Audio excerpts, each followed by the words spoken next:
పాకిస్తాన్‌లో లష్కర్ కీలక కమాండర్‌ను లేపేసిన అజ్ఞాత సాయుధులండి. ఆ వ్యక్తులు ఎవరో గాని దండం పెట్టాలండి. అయితే పాకిస్తాన్‌లోనే కాదు మన దేశంలో కూడా ఈ యొక్క అజ్ఞాత వ్యక్తులు ఉన్నారండి. వాళ్ళని కూడా ఎవరో పనిగట్టుకొని లేపితే మంచిదనే అభిప్రాయం. పాకిస్తాన్‌లో అధోగతికి వెళ్తున్నాయండి. అన్ని సంస్థలు అధోగతికి వెళ్తున్నాయి. అయితే 2 విషయాలు మాత్రం రోజు రోజుకు పెరుగుతా ఉన్నాయండి. మొదటి ఆర్థిక సంక్షోభం. ఎన్ని ప్రయత్నాలు చేసినా పాకిస్తాన్ రోజు రోజుకు ఆర్థిక సంక్షోభంలో కూరుకుపోతా ఉంది. రెండోది అజ్ఞాత సాయుధులు కడతీర్చేటటువంటి భారత వ్యతిరేక జిహాదీ మతోన్మాదులు ఉగ్రవాదులు లేపేస్తూ ఉంటారు. బండిలో పోతా ఉంటారు, పుట్టక్కన కాలుస్తారు, లేపేస్తూ ఉంటారు. పాకిస్తాన్ ఆర్థిక సమస్యలను పరిష్కరించడం లేదు. ఇదే సమయంలో అజ్ఞాత సాయుధులను కూడా పట్టించుకోవడం లేదు. తాజాగా మరొక దాడి జరిగింది.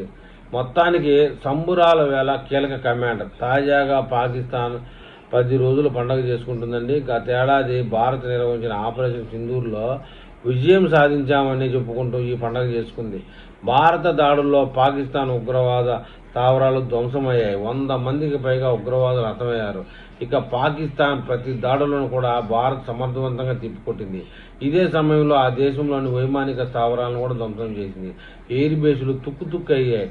ప్యాచ్లు వేసుకుని కవర్ చేసింది. కానీ పాక్ ప్రజలను ఏమార్చేందుకు తామే విజయం సాధించినట్టుగా పండుగ చేసుకుంది. బెలూచ్ వేడుకల్లో పాకిస్తాన్ అతిపెద్ద రాష్ట్రమైన బెలూచ్ రాజధాని కెట్వాడాలో తాజాగా మర్క్యూ హక్ పేరుతో సంబరాలు నిర్వహించింది. ఇందులో లష్కరే తోయిబా కీలక నేత బెలూచిస్తాన్ హఫీజ్ ఇంద్రీస్ మొఘల్తో పాటు భారతదేశంలో అనేక దాడులను నిర్వహించిన కరుడుగట్టిన జిహాదీ ఉగ్రవాది మీర్ గఫర్ ఖాన్ రైసా ఉన్నాడు. వేడుకలు ఘనంగా జరిగాయి. భారత వ్యతిరేక నినాదాలు చేపట్టారు. పటాకులు కాల్చారు. రాత్రి సమయానికి ఎన్ని మూసాయి. కుర్చీలు తీస్తుండగా మీర్ గాకర్ ఖాన్ రైసా శవమై కనిపించాడు. ఎవరు చంపారో తెలియదు, కానీ లేపేశారు.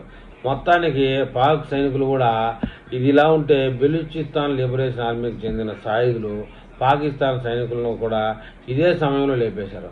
ఒకవైపు ఉగ్రవాది మతమావగా మరోవైపు మర్కయూ హక్ బెలూచిస్తాన్ పేరుతో బిఎల్ఏ సైనికులు చంపేశారు. అజ్ఞాత సాయుధులకు భయపడి ఇప్పటికే ఉగ్రవాద సంస్థలు కీలక నాయకులు అజ్ఞాతంలో ఉన్నారు. అజ్ఞాత సాయుధులు భయపడతా ఉన్నారు. ఇప్పటికే 100కు పైగా భారత వ్యతిరేక ఉగ్రవాదులు అజ్ఞాత సాయుధుల చేతులు చనిపోయారు. మరోవైపు హఫీజ్ ఇంద్రీస్ మొహల్ అజ్ఞాతంలోకి వెళ్లారు. మొత్తానికి అజ్ఞాత సాయుధులు పాకిస్తాన్లోని ఉగ్రవాదులకి